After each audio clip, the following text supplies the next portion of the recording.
This is Shahzeb Khan and you are watching the YouTube channel of Pakistan's People-Led Disaster Management. In our last video dated 26th June, we talked about the dangers of the current monsoon season, including the consequences of flooding occurring during the coronavirus pandemic.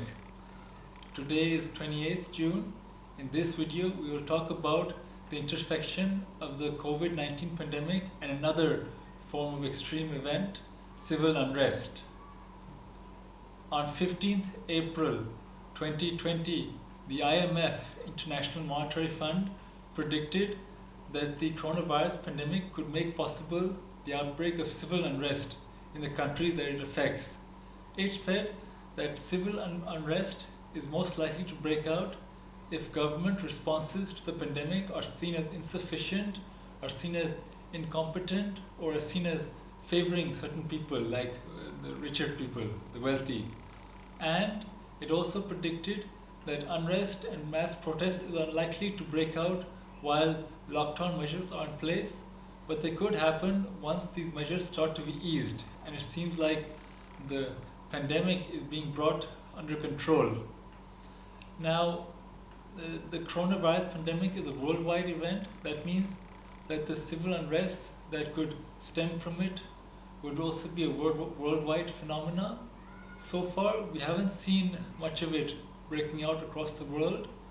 However, there is one country where the IMF prediction has come true, and it is a country where we perhaps least expect, the United States of America.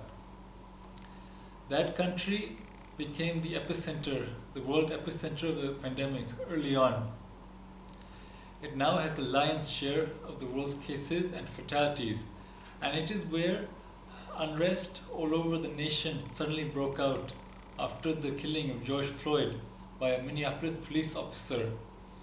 That unrest has been severe. There have been mass protests and demonstrations, and there has also been plenty of rioting and violence. And after this, we have seen a resurgence in the spread of the coronavirus. The cases of the virus have started to pick up once more. Now, as you can see, the IMF prediction has been borne out almost to the exact detail. By the time that the video of George Floyd's death came out, lockdown measures were indeed being eased because it appeared that the curve was being flattened. And it is in this context that the unrest broke out. Now, I believe that what's happening in the United States is a warning sign for what will happen in the rest of the world. The whole world is going through the same process, and the United States is simply leading the way. So when you look at what happens there, it can help us to predict what happens everywhere else, including here in Pakistan. I believe that unrest is likely to break out here in Pakistan. Unrest is likely to be more severe in a developing country because developing countries tend to be less stable, and there's always potential for greater violence. Now, if this happens, then the consequences could be very bad when it comes to the coronavirus pandemic. Civil unrest tends to create problems for society, and these problems will only compound the coronavirus pandemic. We could see economic problems, we could see transportation problems. It might be more difficult for people who are infected with coronavirus to get medical treatment. On top of that, civil unrest and mass protests could worsen the coronavirus pandemic itself. Firstly, in protests and in rioting, people tend to crowd together in large numbers. So this could allow the virus to spread among them. Secondly, people in demonstrations and rioting, they tend to be chanting and shouting and talking loudly. This expels respiratory particles from their respiratory tract, and then the coronavirus can spread in the air and be inhaled by other people.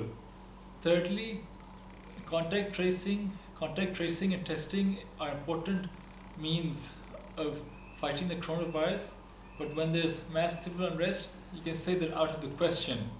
In civil unrest, you have a lot of people coming from many places crowding together, and there's a lot of disruption. So it's very hard, very hard to keep track of how things are happening. It's especially difficult for the authorities to do so. So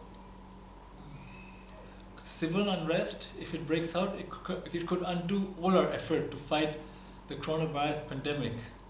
That is why it is very important for us to get prepared and for us to make sure that this does not happen, that the civil unrest does not break out, or at least that if it breaks out, it does not make things worse for us when it comes to the coronavirus pandemic.